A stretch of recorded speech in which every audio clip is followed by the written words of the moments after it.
Let's be honest, heart failure is one of those topics that shows up in almost every major nursing exam.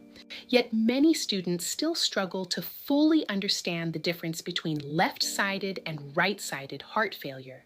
And if you don't understand this properly, it becomes very easy to confuse symptoms during exams.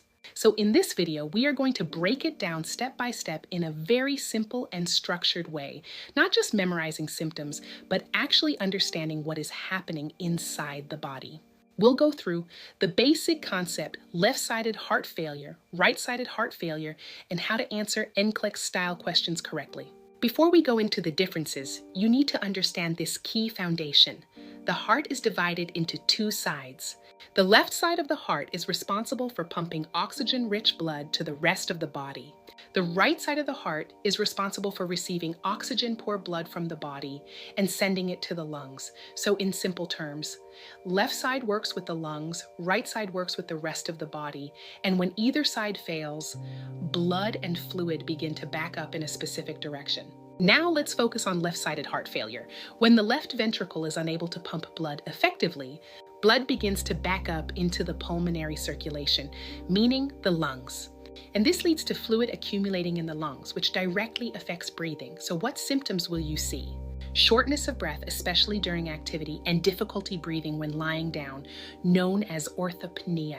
Waking up at night, gasping for air, and hearing crackles or abnormal lung sounds on auscultation.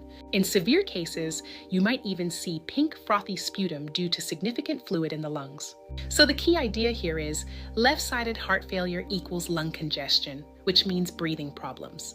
Now let's move on to right-sided heart failure. When the right ventricle fails, blood is not effectively pumped into the lungs, so instead it backs up into the systemic circulation, meaning the rest of the body. This causes fluid to accumulate in the body tissues. So what symptoms will you see? Swelling in the lower extremities like the legs and ankles, and visible jugular vein distension. You may also see an enlarged liver or abdominal swelling, which we call ascites. Sudden weight gain due to fluid retention and generalized edema in severe cases. So unlike left-sided heart failure, this is not mainly a breathing problem. This is a fluid retention problem in the body. Let's simplify this even further. Left-sided heart failure affects the lungs, so you will see breathing-related symptoms. Right-sided heart failure affects the body, so you will see swelling and fluid buildup. If you can clearly separate these two, you are already ahead of most students. Understanding the direction of blood flow is the secret to getting this right every time. Just remember, left for lungs and right for the rest of the body. Now here is what makes this important for exams like the NCLEX.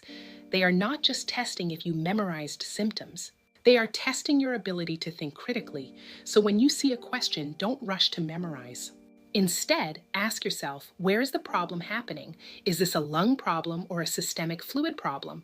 That thinking process will guide you to the correct answer.